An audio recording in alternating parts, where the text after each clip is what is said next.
Teño algo importante que dicir agora que vimos de despedirnos para sempre.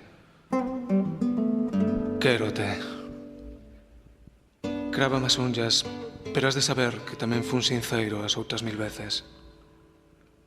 Ela acúsame de non ter sentimentos, porque falo e falo ou non falo.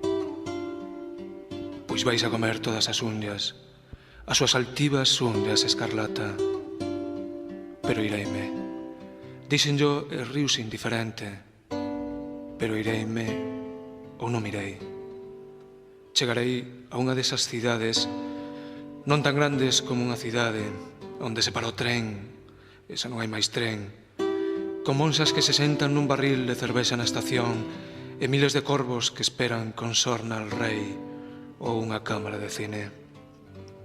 Desa cidade sae un autobús tan bello que ten un condutor que fuma e que fala cos viaxeiros, susto en cada curva, cando chove, e faino cada día desde sempre, limpo o cristal coa man, como se estiveramos caendo, e chove tamén dentro, e non pasa nada, pois chegamos cando escampa e só pinga no autobús, todos mollados menos os paisanos, que se rin ou non se rin. Estas xa non é cidade ni nada, pero hai un barco panza arriba e unha praia de area negra. E hai tamén unha cabina de teléfono. Escoitas? Estou nunha cabina. Sí, ben. Non, nada. Chovía no autobús e só hai un bar. Sí, teño moedas. De verdade. Tamén eu. Non, aínda non se corta. Si, muller, sigo aquí. Non estaba pensando. Escoitaba. Iso é todo. Non sei que decías. Escoitaba. Non é un libro. Son as follas da guía. Sabes cal é o prefiso de Ras Al Khaimah? Pois marcas o 07, máis 971, e logo o 77, xa podes falar con alguén en Ras Al Khaimah.